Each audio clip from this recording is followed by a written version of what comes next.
Allez-y. Merci. Merci, Monsieur le Président.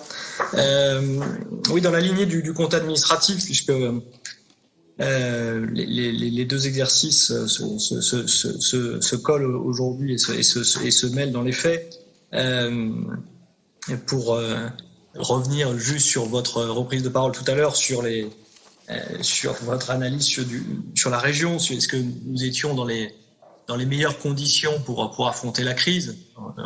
Encore une fois, nous constatons que les ratios sont corrects en 2019, mais je veux atténuer votre enthousiasme global. Je pense que quand même, et malgré tout ce qu'on a dit, et je l'ai dit tout à l'heure, je pense que durant ces 3 dernières années, alors que l'activité économique était assez, le rythme était assez élevé, assez bon, avec des recettes fiscales fortes, nous n'avons malgré tout, et encore une fois en prenant compte de tous les paramètres et des problèmes que nous avons eus en début de mandature, mais nous n'avons pas réussi, c'est un fait, à inverser la tendance générale haussière de nos dépenses de fonctionnement et de notre endettement.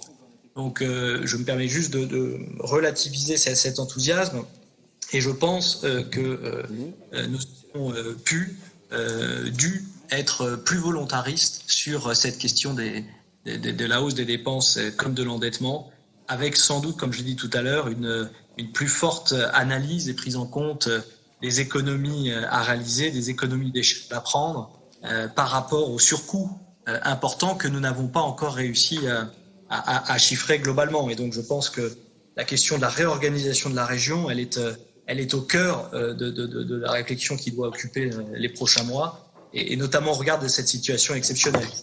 Être très caricatural sur le budget, parce que sinon c'est compliqué pour ceux qui nous font l'amitié et le plaisir de suivre nos débats en dehors de l'hémicycle. En gros, ce budget supplémentaire, Monsieur le Président, vous nous demandez de voter sur un besoin de financement de 227 millions d'euros, qui serait parti en fait avec un effet de ciseau, 141 millions d'euros d'effets recettes qui sont liés à la crise, 141 millions qui ne vont pas rentrer dans nos caisses, qui auraient dû rentrer dans nos caisses s'il n'y avait pas eu la crise du Covid. Et puis globalement 85 millions d'euros de dettes supplémentaires, 20 millions d'euros en fonctionnement et 65 en investissement, et qui n'étaient, je dirais, des économies réalisées qui étaient d'une trentaine de millions d'euros. Donc on avait 115 millions de dettes supplémentaires, moins 30 millions d'économies, donc on a 85 millions de dettes à pourvoir. Donc les recettes 141, les dettes 85, on a un besoin de financement de 227 millions d'euros.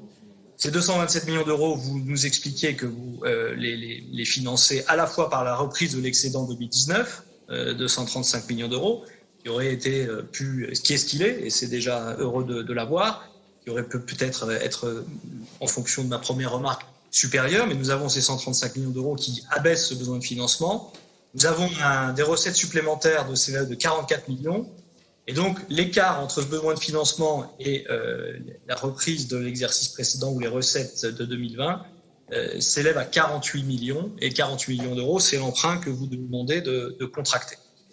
Cet impact, il est lié évidemment au plan d'urgence que vous avez mis en place et sur lequel nous vous avons soutenu, et évidemment. Donc il n'est pas question de mettre en cause ces chiffres et la dureté de ces chiffres, puisque nous avons soutenu ce plan d'accompagnement. Mais il faut être bien conscient que nous nous retrouvons aujourd'hui dans une situation, si nous appliquons les ratios financiers tels que nous les suivons depuis le début de la mandature, notamment sur les capacités d'endettement, nous sortons des chiffres et des seuils d'alerte, et nous les dépassons aujourd'hui allègrement. Et les scénarios que nous étudions en commission des finances de façon encore en chambre, parce que nous avons demandé un certain nombre de précisions, mais il est clair que les prévisions qui sont faites ne sont pas, à ce titre-là, très, très, très, très encourageantes. Alors, c'est pas sur ces chiffres, évidemment, que je voudrais aujourd'hui vous challenger et puis vraiment me prononcer, puisqu'encore une fois, c'est les chiffres de la crise et il faut en prendre acte. Mais c'est plutôt sur le fait que, et je l'ai dit en commission des finances, moi je suis sur ma faim sur la question de la fin de l'année. Parce qu'en fait, ce budget supplémentaire, il ne prend en compte que la période Covid. Donc c'est un ajustement à date, si je comprends bien ce qui m'a été présenté, de la période passée et des 3 mois que nous venons de passer. Mais c'est un budget supplémentaire qui, on le sait, ne va absolument pas se suffire à lui-même pour boucler la fin de l'année. Et d'ores et déjà, on en a parlé en réunion des finances, nous aurons une clause de revoyure au mois d'octobre pour ajuster encore ce budget supplémentaire. Mais c'est très important de le dire parce qu'aujourd'hui, on a un budget qui corrige le passé, mais qui n'est absolument pas prospectif. Et donc, qui nous ne donne en quelque sorte aucune marge de manœuvre sur les toutes prochaines semaines et les tout prochains mois. Et c'est seulement au mois d'octobre que nous pourrons ajuster et voir ce qu'il en est vraiment. Et donc, moi, je pense qu'il y a 5 points, pour aller très vite, qui sont très importants à prendre en compte et que je regrette de ne pas avoir aujourd'hui suffisamment dans ce budget. C'est un travail de priorisation de nos dépenses, puisque nous voyons bien que si nous continuons comme ça, ce budget ne suffira pas à boucler l'année. Et donc, il faut, je crois, qu'on fasse un travail, et la Commission des finances veut bien y participer, mais de priorisation de nos dépenses. Il y a un travail de limitation de nos dépenses, parce que la priorisation ne suffira pas. Il faudra limiter nos dépenses si nous voulons arriver jusqu'à la fin de l'année dans des conditions pas catastrophiques.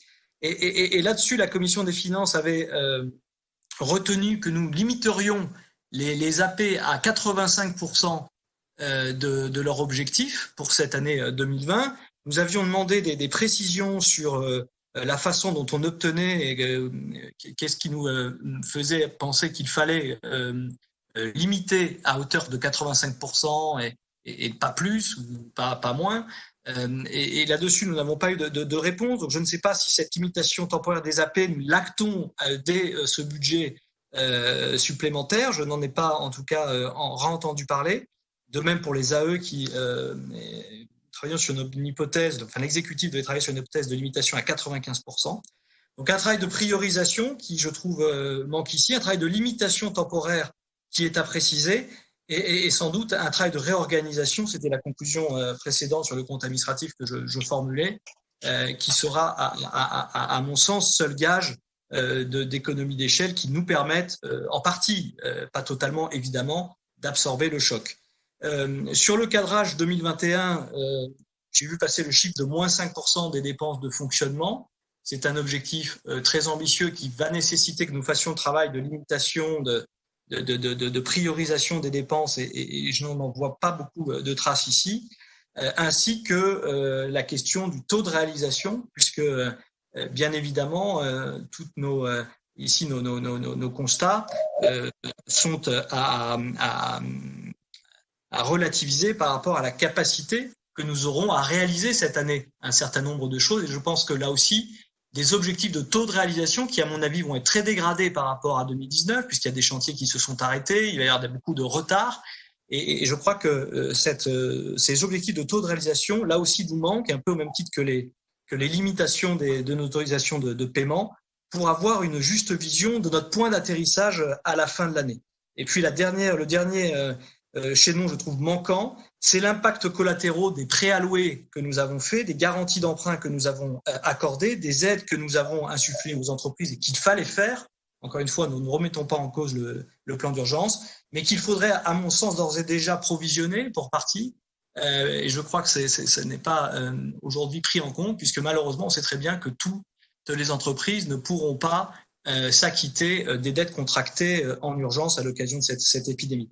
Donc, dont acte pour les chiffres en eux-mêmes, nous ne les contestons pas et nous accompagnons le plan d'urgence. Mais en revanche, le fait que ce budget supplémentaire soit juste une retranscription du passé et ne prenne en compte que les mesures d'urgence du Covid et qu'il ne soit pas dans la prospection avec cette obligation de la clause de revoyure d'octobre, nous gêne un peu, nous gêne même beaucoup. Et je pense qu'il aurait fallu que nous soyons plus clairs dans nos objectifs de limitation de ces dépenses, encore une fois, de nos objectifs de taux de réalisation, et que ce sont des éléments qui nous manquent. Et aujourd'hui, du coup, nous ne pouvons pas d'avoir d'idée du point d'atterrissage de décembre 2020, encore une fois, avant octobre. Et c'est pour cela que nous sommes réservés, Monsieur le Président, sur ce budget supplémentaire que vous nous présentez aujourd'hui, dans des conditions, il est vrai, dans des circonstances tout à fait exceptionnelles et qui sont, je le conviens, la critique est facile et l'art est difficile, et qui convient aussi de prendre en compte. Merci beaucoup.